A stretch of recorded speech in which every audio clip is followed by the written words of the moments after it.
Hello movie lovers, स्वागत है आपका एक और नए वीडियो में। आज की मूवी में हमें इंसान और देवताओं के बीच एक युद्ध को दिखाया गया है। दिखाया गया है कि कैसे इंसान देवताओं के जुल्म से बचने के लिए बगावत पर उतर आते हैं। तो वीडियो की कोई भी बात को अपनी दिल पे मत लेना, क्योंकि ये बस एक मूवी है, तो इसे मूवी की तरह ही ट्रीट करना।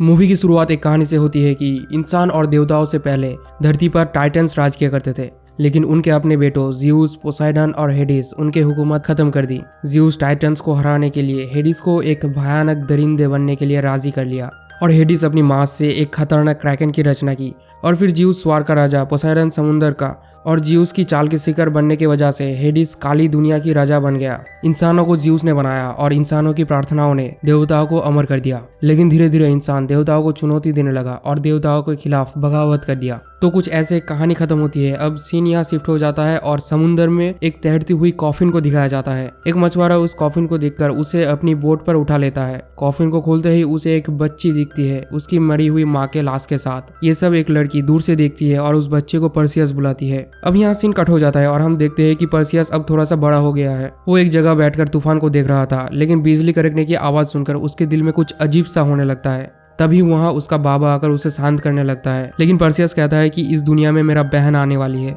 अब हमें 12 साल बाद की वक्त को दिखाया जाता है।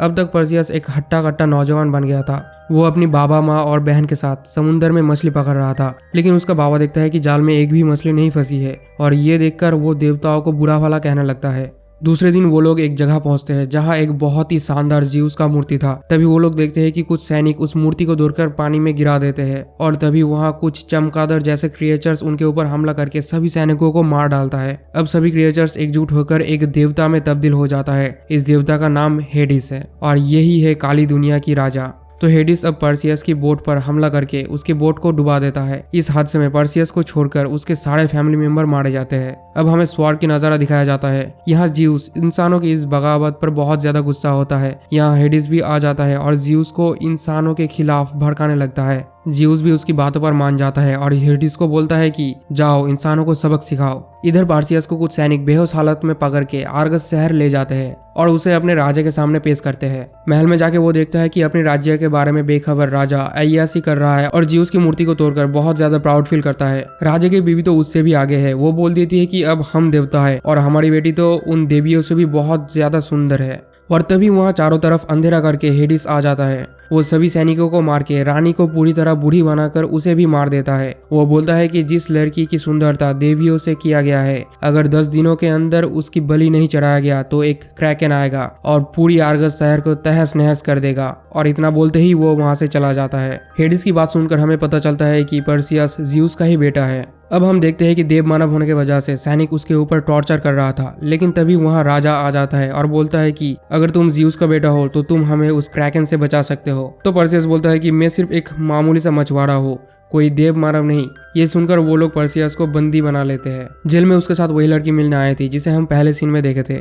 इसकी नाम है आयो। वो पर्सियस को बताने लगती है कि उसका जन्म कैसे हुआ और हमें एक फ्लैशबैक को दिखाया जाता है। राजा एग्रीसियस ने पहली बार देवताओं के खिलाफ बगावत किया था, तो इसका प्रतिशोध लेने के लिए ज़्यूस एग्रीसियस का रूप लेकर रानी के साथ संभोग कर लेता है। ये देखकर एग्रीसियस गुस्से में अपनी पत्नी को मार के उसके बच्चे के साथ, जो कि पर्सियस है, एक कॉफिन में डाल के उसे पानी में डुबा देता है। डुबाते वक्त राजा के ऊपर एक जोरदार बिजली गिरता है, जिस वजह से उसका शरीर पूरी तरह जल जाता है। आयो बोलती है कि पर्सियस, तुम क्रैकन को मारने के लिए पैदा हुए हो। ये बात सुनकर पर्सियस जोश में आ जाता है और कुछ सैनिकों को लेकर निकल पड़ता है इस खोज में कि क्रैकन को आखिर मारा कैसे जा सकता है। दूसरी तरफ हम देखते हैं कि हेडिस राजा एग्रीसियस मतलब पर्सियस की सौतेला बाप के पास आता है और उसे अपनी कुछ शक्ति देकर बोलता है कि जाओ ज़्यूस की नाजायज औलाद यानी कि पर्सियस को खत्म कर दो। इस तरह पर्सियस और बाकी सब रेगिस्तान पार करके जंगल में पहुंच जाते हैं और यहाँ जीनों का राज चलता है। जंगल में वो लोग थोड़ा सा आराम करते हैं और फिर उनका लीडर पर्सियस को तलवार चलाना सिखाता है। कुछ देर बाद सभी लोग सो जाता है और पर्सियस निकल पड़ता है इधर उधर टहलने के लिए। उसे एक दिव्य तलवार मिलता है, लेकिन वो उस तलवार को अपने लीडर को दे देता है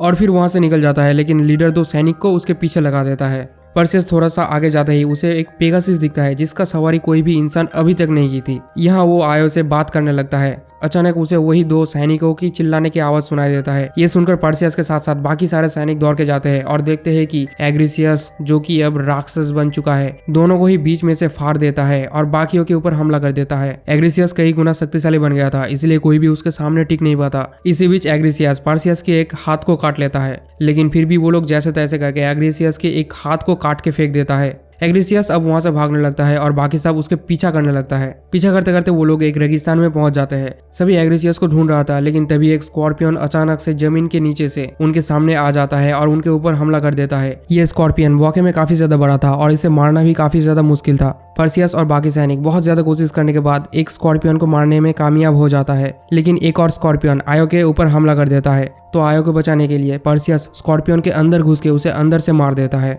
ये देखकर वो लोग हंसने लगते हैं, लेकिन तभी और भी बड़े बड़े बहुत सारे स्कॉर्पियन उन्हें चारों तरफ से घेर लेते हैं और उनके तरफ आने लगते हैं। सभी स्कॉर्पियंस उन लोगों के ऊपर हमला करने ही वाला था, लेकिन तभी वहां पर एक लकड़ी के जैसा दिखने वाला आदमी आ जाता है और सभी स्कॉर्पियंस को रोक लेता है। यहाँ हमें पता चलता है कि यही है जिन। अब पर्सियस की कटे हुए हाथ में जहर फैलने लगता है और वो वहीं बेहोश हो जाता है। अब हमें रात के सीन को दिखाया जाता है, जहाँ पर्सियस के हालात बहुत ही ज्यादा खराब हो रहा था। तो एक जिन पर्सियस के ताबूत में आ जाता है और उसके हाथ में कुछ जादू टोना करने लगता है और पर्सियस दर्द से चीख उठता है। चीखने की आवाज सुनकर सभी सैनिक जिन के ऊपर हमला कर देता है, लेकिन जिन सभी को पछाड़ देता है। तभी पर्सियस बाहर आके दिखाता है कि उसके हाथ ठीक हो चुका है। ये देखकर बाकी सब शांत हो जाते हैं। सुबह होते ही जिन उन स्कॉर्पियंस को अपनी सवारी बनाकर ले आता है और सभी लोग उन स्कॉर्पियंस के पीठ पर बैठ के बाकी का सफर करने लगते हैं। फाइनली वो लोग डायनो के पास पहुंच जाता है और क्रैकन को मारने का तरीका पूछने लगता है। तो डायन लोग इतनी आसानी से थोड़ी ना मारने वाली थी, वो लोग सैनिकों के ऊपर हमला कर देती है। तो पर्सियस उनके आंख को छीनकर डराते हुए बोलता है कि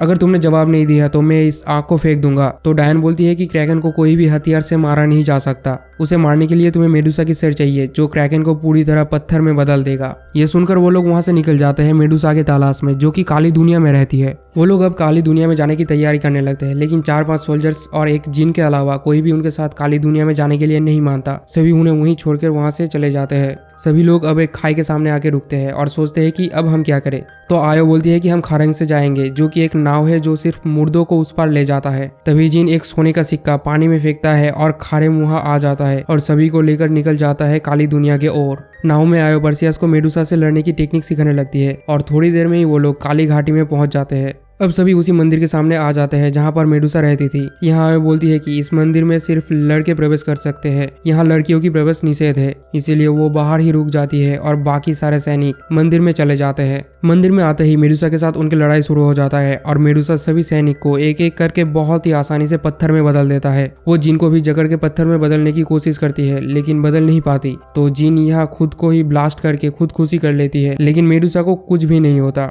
अब आखिर में पर्सियस अपनी ढाल की रिफ्लेक्शन की मदद से मेडुसा की गला काट देता है और उसके सर को एक थैले में भरकर अकेला ही बाहर आता है। बाहर आके वो आयो की तरफ देख रहा था कि तभी डेमन एग्रीसियस पीछे से आके आयो के ऊपर हमला कर देता है और उसके पेट के अंदर तलवार घुसा देता है। ये देखकर एग्रीसियस बहुत ज्यादा गुस्सा हो जाता है और दोनों में लड़ाई शुरू हो जाता है। लास्ट में पर्सियस वही दैविक तलवार की मदद से एग्रीसियस को मार देता है, लेकिन आयो यहाँ पर मारी जाती है और वो डस्ट बन जाती है। अब वहाँ वही पेगासिस आ जाता है और पर्सियस पेगासिस की पीठ पर बैठ के आर्गस की तरफ रवाना हो जाता है। दूसरी तरफ हम देखते हैं कि क्रैकन का आने का टाइम हो गया था। क्रैकन से बचने के लिए सभी शहरवासी राजकुमारी को पकड़ के एक ऊंची जगह पर टांग देता है। आर्गस में क्रैकन पहुंच जाता है और अपना तांडव शुरू कर देता है।